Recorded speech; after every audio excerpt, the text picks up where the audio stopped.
Hello guys, it is June 12th right now. The contract came out today. How are we doing? The first single from Breach has officially been released. This is not gonna be a lore type of video. This isn't me explaining anything. This is just me talking about it because I need somebody to talk to about it. And maybe you have thoughts and feelings about this song or the video or the vibe in general, and feel free to leave that all in the comments. We're just gonna talk about it, okay? No structure here. There's no script, really. I'm just saying things that are going around in my head right now. Because I was at work when the song came out, and I haven't gotten to watch it until 6 hours later, and I feel like everybody's already been talking about it, and I feel so behind. So I'm gonna have my own conversation here. I'm just gonna be talking about my feelings on the song and the video and just generally what's going on right now, but this is all my own opinion. You can feel however you feel about all of this, but just because I do or don't like something doesn't mean that you have to feel any type of way about it. Let's all be respectful, okay? We can all like our different things. So the contract came out with a music video, with a Zane Lowe interview. The fact that they did another one and the fact that Josh is in it this time, I am so excited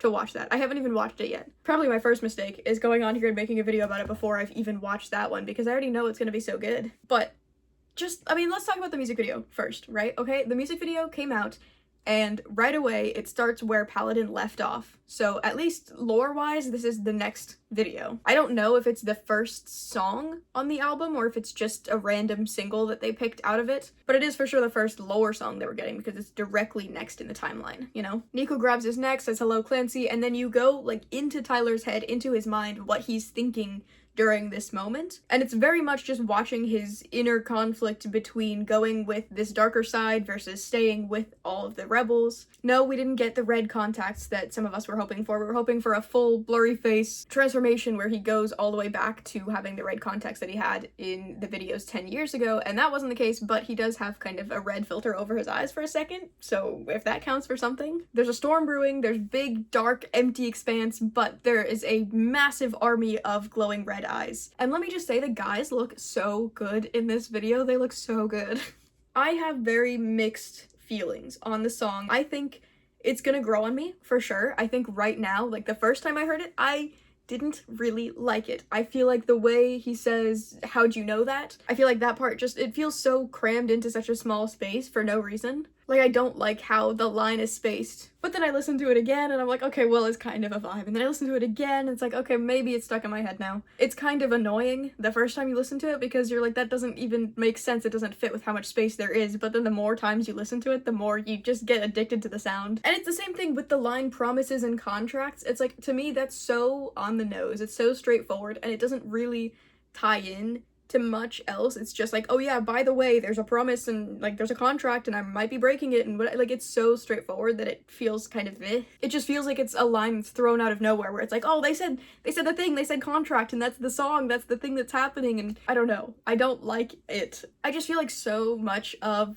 not just the lyrics but the spacing of it just feels kind of weird to me, but then the more I listen to it, I just can't stop. I mean, I think for sure the coolest part of the entire song is the entire section before saying I want to get out there but I don't try, because that's the only part that we haven't gotten already. I think maybe that's what makes it the coolest, and that's frustrating to me. A lot of the visuals in the video do kind of just look like somebody went a little too hard on photo booth, but I mean, I'm down for it. And there are cool moments like when he says hallucination and Josh kind of phases out on the side of the screen. I think that's cool. I saw some people saying they were confused or surprised by how much autotune is in this, which I think that's a cool direction to go because it's a new artistic element that they can explore. Like going from a more raw sound where it's just his voice and a single instrument to now evolving into something like this. I think that's kind of the natural progression of where the music was going to go, and I also just think it continues to show how much they're capable of doing. They never have really fit into one single sound, and I think they're keeping that alive very much. I don't know what it is, if it's the way that it's animated or just the lighting of it all, I don't know, but something about like the entire video is very much giving me the same energy as the line did. I can't explain it further than that. I think the animation looks kind of too smooth in some places, and I think that's kind of throwing me off. It's not necessarily a bad thing. I don't think the video looks bad, but it's unsettling to look at. At one point, there's like a big blue light above them, and they start hovering up towards it or something like that, and it, to me, just gives the same energy as when he's out on the boat and the sky is just this massive orb of light, which I only think about because it's my phone background, but to me, that is also giving the same energy. Not that it means anything, just that they look the same, but it also looks like Billie Eilish's album cover, so they're just out here referencing everybody. I think it's an interesting choice to have them both kind of dissolving away like how they did, especially because the whole thing of like a Thanos snap and then fading away like that is like, it was kind of memed to death. I feel like that specific effect has been so overdone and is so known as being a specific thing. So to use it in something like this where it feels more serious and then you see something like that and you can't help but laugh just because of like culturally what it is. Not necessarily that it's a bad effect to use, but just surely you know how the audience is going to receive it based on how it's been treated. It kind of takes away from the seriousness of the whole video because now I'm just thinking about Marvel, unfortunately. There's one frame in particular where he's holding his arms out like this and he's got the mask on. That is the coolest visual that they have had. Like, that is hands down the coolest visual of this entire thing. And then the end of the video plays what I guess is the Torchbearers theme song. It played sometime during the performance live. At the concerts they played that, and then everybody's like, oh, so they've just been teasing us this whole time with it. But this song isn't the Torchbearer song, that's just at the end of the video, so I'm assuming it would be the next song on the album so that they fade into each other. But that plays as he hands Clancy, as he hands Tyler the jacket, and before we see if he takes it or turns away, he opens his eyes and he's back to facing Nico. So all of that happens in that moment when he closes his eyes, which is the thing that we were saying was this entire tour, basically. The eye closing that we just saw, not the one all those years ago, but the one that happened a couple weeks ago. There was kind of this idea that, okay, maybe the eye closing is him closing his eyes when he's facing off with Nico, and then all of this is the in-between, and then when he opens his eyes again, that's us now. And if that's the case, then this entire tour is represented by this video. Like, they're the same time, but in different ways, so we're seeing the same conflict in the back and forth. Which I'm not saying that that is necessarily what it represents. I don't know if the eye closing and all of this stuff is meant to represent the concert itself, or that the contract is the concert, but I do think it's cool to talk about it as if the entire concert is a flashback where he's thinking back on his life and everything that led him to this moment, and then you get this visual where he's having this back and forth between, do I stay with my friend, we've been through everything together, we're gonna fight this, or do I go lean into this darker side where there are moments where he's covering his face with his black hands in the same way that the bishops have black paint over the bottom halves of their faces. He's going back and forth between ultimate power and leading this giant army and doing what he's been planning on doing, and it's very cool. It's a very cool representation of that conflict that he's feeling. But still, we don't have any answers. Even after all this build-up, we get so much build-up, 3 weeks of everyday posting and teasing the lyrics and all of this, and we're still at the same spot. We have not moved forward in the timeline at all. That is so incredibly frustrating to me. Not in a bad way, but just the fact that Paladin ends on a cliffhanger, then we get this entire tour where they're talking about how it's a flashback, but then we're getting messages, except the messages are coming from this time where the battle's happening, and then we get a music video that's been hyped up so much, more than like anything else that they've put out this entire time, only to still be there. And I saw somebody while I was scrolling saying that what if the events of Paladin didn't really happen and that that's all in his head and that's just what he wanted to happen, and that it's all a dream? And it's like, how interesting would it be if it was all a dream and all the letters that we saw is what is really happening and really the build-up, and in his head Clancy is going in and he's walking up there like it's no problem and he's facing off against the bishops, but in reality they are still making that trade with the jacket. They're still at that moment where they're reuniting for the first time after he finds out that the Torchbearer wasn't really with him, that he was projecting or hallucinating, whatever you want to say. I know in the last video I said that he was a hallucination and not really there, and some people were correcting that and saying that actually the Torchbearer was projecting himself, so it is kind of a version of the Torchbearer. Fair enough. I always feel like I'm missing something when I explain that, so good on you for pointing it out. But it's like, what if they are just caught in that moment and the rest of this isn't even real at all? Which I think the more music videos we get that progress in the story, the less that's likely, but we haven't progressed in the story. We're still in that moment. How much of this is just his conflict that's going on? But, like, how much of it is real? What is actually going on in the story? Why haven't we moved at all? So there's this whole idea of the concert being a flashback, and then people were pointing out that the glowing eyes and the image of Tyler in front of this big field of glowing eyes looks very similar to how Tyler performing looks when he's facing the audience of, like, phone flashlights. Seeing the back of Tyler looking out at that crowd looks exactly like the character looking out at the glowing eyes. So then it feels like even more like this video is representing the concert, because there are a lot of little moments in the video that align with pictures that we've seen from the tour, like when he's jumping off of the piano, he makes a similar pose in the video, or the way he's swinging around the mic, and it's like, yeah, that also is just how he performs, so when they're making a video that's based around performing It's gonna have similarities just with how it looked. What if this is just the concert? This is the flashback. This is the moment before he fights back. I don't want the story to end, but I do want to move from this spot, you know? I do want to keep moving at least a little bit in the timeline. There's also a point in the video where there's like red flower petals falling, or somebody said it looks like red confetti and water, which is what the end of the concert looks like. When they're playing Trees, they have the red confetti coming down, and when they're playing the drums, they have water splashing. There are just a lot of visuals in this video that directly look like what we see in the concerts, and I think that's very cool. And I've seen people talking about how the sound ties into a lot of their other albums. There are people saying it gives regional at best. There are people that are saying that it ties into, you know, really every album, which makes sense because as they evolve as musicians, they're going to try out new things, but they're still going to carry some elements of what they've done in the past. Obviously, the visual of the glowing eyes could tie back to the song Glowing Eyes, which a lot of the lyrics in that song do tie pretty directly with the story here. I know there's someone at the door, obviously. I checked the door, those kind of go together. But then again, it's like a lot of their songs have the same themes, and that's a constant back and forth where it's like how much of this is intentional versus how much of it is just something that they do. Like there were a lot of people trying to make connections about certain numbers meaning certain dates and what it all could be, or how certain lyrics can tie back to different songs, and it's like, yeah, but they're also just the same people that have been making this music for over a decade, so there's going to be similarities throughout the years. And just because something happens to line up doesn't mean that they've been planning it this whole time. So yes, this song does fit with what we're seeing right now, but is that their intention, or did they just happen to put out a video that reflects the same ideas that they've had since the beginning? I don't know, but to me the lyrics in this song very much mirror Routines in the Night, I feel like. Just because, again, that song is talking about a door being closed off, but it's talking about dreaming and staying awake. The world's asleep and I walk around through the memories. I'm keeping my eyelids up no matter what. Obviously, eyes have been a huge thing through this part of the story, with Tyler covering his eyes at the concert, all the way to this music video starting with a zoom in on his eye. Like, eyes are a very big thing throughout the story, but specifically in these past couple of weeks. And then you have this song that's saying, I'm keeping my eyelids up no matter what, which we were talking about when he opens his eyes and fights back instead of the eye closing all the way. I like, along with the part where he's holding out his arms like this, I really like the part where there's like two of him back to back, because it's very much showing this conflict of him deciding which path he's gonna take. And then the song ends with him saying, I used to see, it felt so real, now I plead, just take the deal. So it's like, okay, the deal is between him and Torchbearer, the agreement to keep fighting in all of this together or something like that. And we can kind of assume that the necromancer is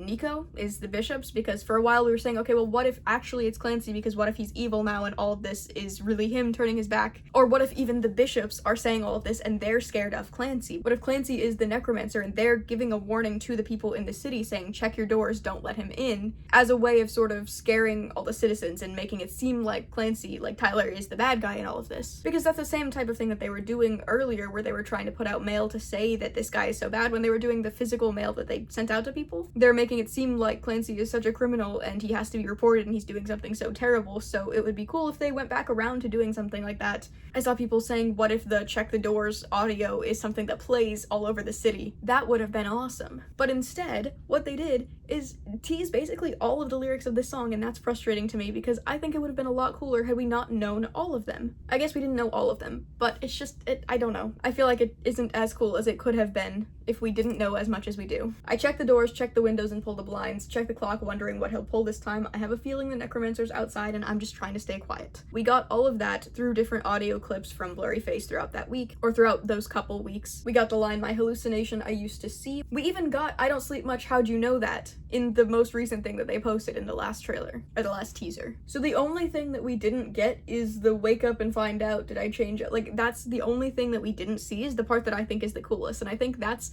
maybe part of why, is because I don't know what to expect. And also that's just the part that sounds the most different in this song. Like, the beat is just cooler on that part of the song, but it's like, it's cool because it's different, so it's more interesting to hear. The rest of it just kind of feels forced because we already knew that it was gonna be the lyrics of the song, so the fact that it's the most used lyrics in the song, like we got more than we didn't, just kind of feels underwhelming to me. I mean, I think the direction that they're taking all of this is really cool, and if they keep going down this path, like this sound, it's going to be a very, very cool album. It's such a cool thing to see them on the guitar and like getting into this more grungy feel. The rasp in his voice when he's saying it the second time, like that is so cool. I did already know the lines, and that kind of took away from it because it's just like one after the other. Here is literally everything that we've been handed this entire time. But again, the more I listen to this song, the more I love it, the more I just want to listen to it again. I was annoyed the first time I heard it. I was like, this is what all the buildup has been for? It's all just for this? Like, we already know all the lyrics and we didn't move forward in the story, and it's just kind of another thing. But the more I listen to it, it's just so awesome. Mostly just for the direction that it could lead us, you know? It's not necessarily that this is the greatest song of all time, though some people could argue that, but it's more just the idea that they're pushing what they are doing even more. They're introducing us to what this last album is gonna be. With how much they hyped it up, I did expect more, you know? I'm not gonna shy away from saying that. I thought we were going to get more in the story, or something, but I'm not mad about what we did get, you know? It's going to grow on me. Over these next couple of weeks, I already know I'm gonna listen to it more times than a normal person would, and that's fine by me. I don't connect with it in the same way that I did with pretty much every song off of Clancy. A lot of this feels, I guess, a lot more direct in the story, which makes sense when they're making an album to wrap up the story. I don't know how many songs or music videos on this album are going to be lore related versus just regular album songs, because it's possible that they just put out a whole 12-song album that's entirely based on the lore, and that would be a very interesting choice, because they haven't done that this far. There's always been some songs that you can listen to even if you don't know anything, and then other songs that have a sprinkle of the story so that if you're following along, you can still make those connections. And this song feels really, really direct in the story and in the conflict and saying literally he's outside the door right now. So I'm curious to see what the direction for the rest of this album is going to be, if they're gonna really lean into the story and just kind of play it all out. When all the stuff for Clancy came out, I was saying how I think they probably did lower budget videos because they were gonna make higher production stuff for this album if it did come out, and obviously it's coming out now and the video is a lot higher production than some of the stuff for Clancy. But I am curious to see how they're going to expand the world, especially when you think about those letters that we got when they're talking about the cave and they're talking about, like, are we gonna see all of that? Are we gonna get to explore inside, outside, around Dima? Because right now we're just in this weird dreamscape. Like, what happens when we get out of that? I want the story to progress, but I also don't, because I don't want it to end. What a strange feeling to have. And then I kind of also just wanted to talk a little bit about the current, like, arguments that are going on. There are two things. The first one is there was somebody on Twitter. People are allowed to have their opinions. You don't have to get so publicly shamed for thinking something. But there was somebody that posted about how they think that the albums that come next, whatever 21 Pilots does next, shouldn't be lore related, because there are people that have been following these albums that don't get the lore, that don't get the story, and so they should make their other albums, I guess, more accessible, more easy to understand, more easy to consume. And on one hand, yes, I can see why you would maybe say that, because it can be confusing to get into. There are hours and hours of explanations, even just on this channel, where I talked about everything that has come out and everything that it could mean. And on top of that, when you start looking at fan theories and you start seeing where all of these people are pulling things from and trying to come up with possible explanations, there's a lot. So if you are a more casual listener, it can definitely be confusing. But on the other hand, it's not meant to be for everybody. Yes, obviously they're a massive band. They're one of the biggest in the world, right? Like, they're doing these massive world tours and they're getting #1 albums and, you know, they're doing big stuff. But they've always been very clear about the fact that the stuff that they're making is for the people that get it. And the thing is, even if you don't understand the story, you very much can still listen to and appreciate the songs, and you can still take away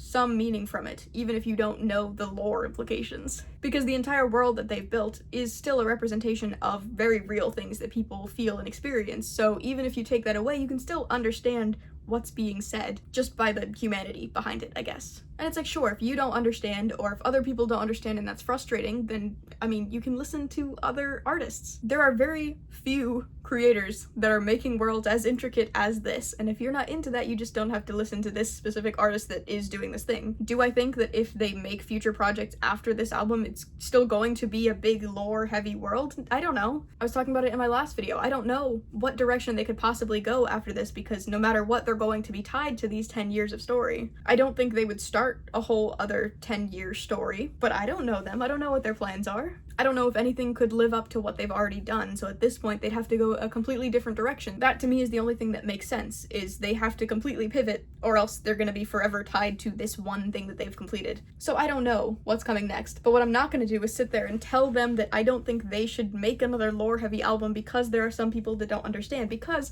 there are a lot of people that do. There are a lot of people that have stuck around and that have found community through understanding all of this, or through making theories, or just talking to other people that are as invested as they are. And I will say, in the last video, I kind of hyped up the Discord, and there were some people that let me know that it's not always a great place and that there are some things that have slipped through where people have been allowed to say things that they shouldn't. And every fandom has its moments where there are people that are not the nicest. And obviously there are going to be things that slip through the cracks, and I'm not trying to excuse the people that moderate it, because yeah, you should always be doing better in that. And I don't know the specific details of the interactions, but it's like a majority of the people that enjoy this band do it for the right reasons, I think. The people that are really invested and really care about it. There are some people that it's more performative for sure, but there are a lot of people that have really found community through this band, regardless of if you understand the lore or not, because at the end of the day, we're here for the message. Stay alive and keep creating and all of these really big things for people with really big feelings that don't really know how to handle it. Like, that's the thing that matters. That's the thing that you should be taking away. And if you don't get it, you don't have to get it. But then the other thing is just this conversation about the concerts. I don't want to be rude and I don't want to upset people, but it's getting on my nerves. So I'm just gonna have a little concert rant here, because the band has put out new merch, like, leading up to this album, different variations. They had all the blurry face, revamped stuff that everybody said was kind of ugly, overpriced merch, as it usually is. Merch is expensive, concerts are expensive, this is nothing new.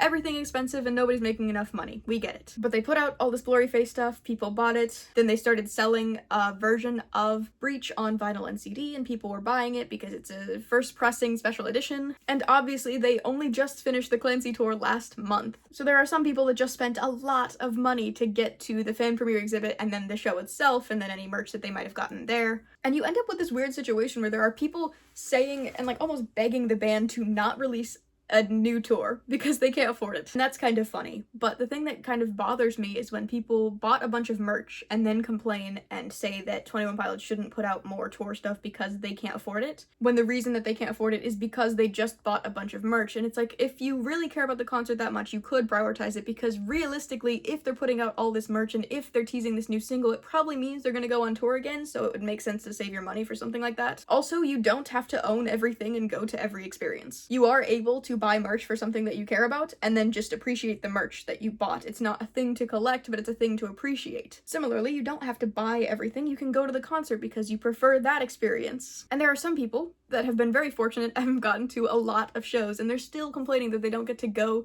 or that it's not in their city. There are people saying, oh, it always comes to my city and the one time I can afford it, or the one time I'm free and I can't go. And it's like, okay, but maybe celebrate all the people that it's going to that it normally wouldn't. And there was a whole other thing that I'm not even going to get into about people complaining that they wanted to get to the front and that they shouldn't have to accommodate and all this stuff. And it's like, at the end of the day, the band put out an album, went on like a 9-month tour, and immediately announced another album, another tour. So if you don't get front row seats to every single show, or you don't get every single piece of merch, you're gonna be okay. A lot of the people that are complaining about it are people that have experienced the show or that have a lot of merch. And it's like, you should really, just be grateful that you're getting music at all. The fact that they're even putting out another album this close to the last one, the fact that they're going touring even though they just finished one. They don't exist as products, they are still people that are putting in all of that work, so the fact that you're complaining that you don't get the right merch, or that it doesn't look exactly how you want, or that they're not going to your city, or they're not touring enough, saying, oh, well, they should come to Europe. That's gonna be the next thing. They're gonna go on a 2026 massive world tour, because I can't imagine them finishing this story and not letting me see the ending, personally. And it's like, yes, it would be awesome if they started 26 and they did another world tour and they went everywhere and they brought the ending of the show. Or some people were saying that because it's titled the Clancy tour still, that there's going to be a separate Breach tour after.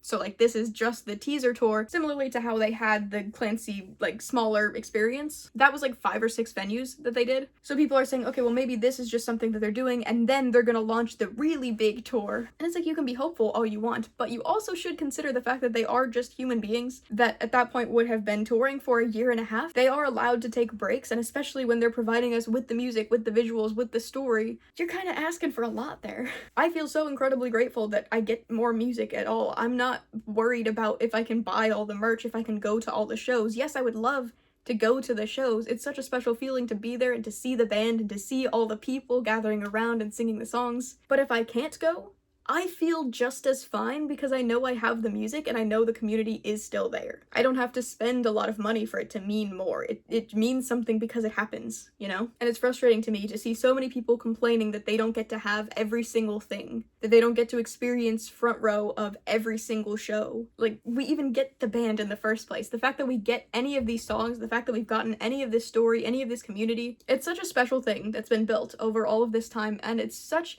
a weird thing to come at it as though you deserve more, as if they owe you more. Maybe they will announce another tour in 2026, and if they do, good for them, you know? And good for everybody else that does get to go for wherever dates they announce. But they don't owe us that. And I don't even want them to do that. Not just because I live in the United States where they happen to be doing the tour, but because they're people and they need a break. I saw somebody saying that Blurryface tour went on for so long, so this tour has to go on equally or longer because otherwise it wouldn't be a full cycle. And it's like, okay, but we're breaking the cycle. We don't want to be in the cycle. Like, stop trying to excuse overworking them. Just let them do whatever they're doing.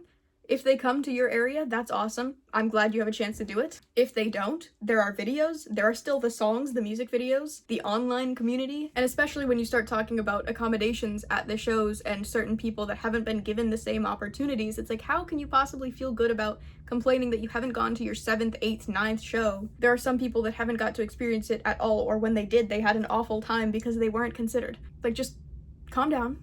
Be grateful that we're getting any of it. Be happy that you are experiencing it at all. And then on a less serious note, people were complaining that it's amphitheaters instead of big stadiums because I guess the venues are smaller and they're outside, and I personally don't see a problem with it because a lot of concerts that I have gone to or considered have been at amphitheaters. And it's like, okay, I guess there's the complaint that it's smaller so less people can go. There's a complaint that that time of year is weather.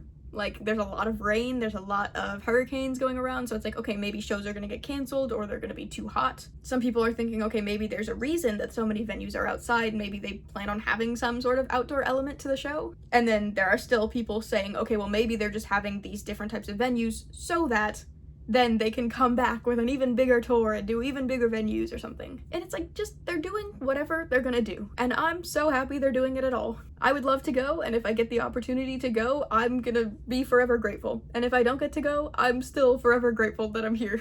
The fact that I'm hearing these songs and the fact that I get to talk to other people who appreciate these guys as much as I do, it's a really special thing to have music that means so much to us and the thing that can bring so many of us together, and it's just not worth complaining about. And I just had to get that off my chest because it's really bothering me how ungrateful some people are acting. But I guess that's all I have to say for now. I know this isn't really like my usual videos, it's a lot more conversational, a lot more chill, but I got off of work, I had thoughts to say, so I'm here saying thoughts. Maybe you have thoughts as well. You can leave them in the comments. We can have a discussion, but just be nice. I'm gonna leave links in the description to the music video if you want to check it out. I would say do it. It's a really cool video and it's gonna lead into a really cool era, I think. If the rest of the songs are anything like this one, then I think we're gonna get some very special songs. I'm also gonna link the Zane Lowe interview, which I will be watching right after I finish this video. And then I'm also gonna link Stolen Potential just recently, like a couple minutes ago, put out a video explaining the lore of this music video and talking about what it could all mean. And first of all,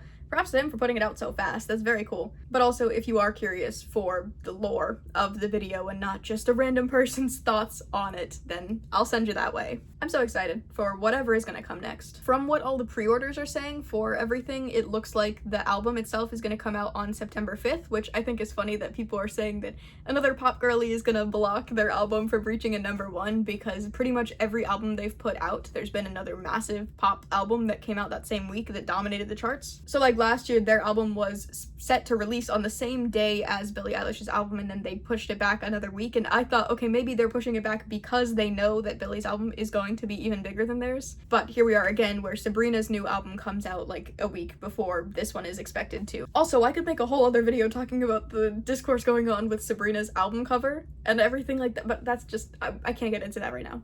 I'm thinking about it though. But that's where I'm gonna call it for today. I like the sound. I like the video. The lyrics are kind of cringe, but the more I listen, the more I'm into it. And the band does not owe you anything. And that's all I got. If you want to see me talking more about the pilots, I have a whole playlist of videos where I go over everything from the very beginning of the story up until where we're at right now. Or if you want to check out my other videos, you can subscribe to this channel. Who knows what I'm gonna get up to next, right? But I'm having fun while I do it, and that's all that matters. I'll see you soon. Bye.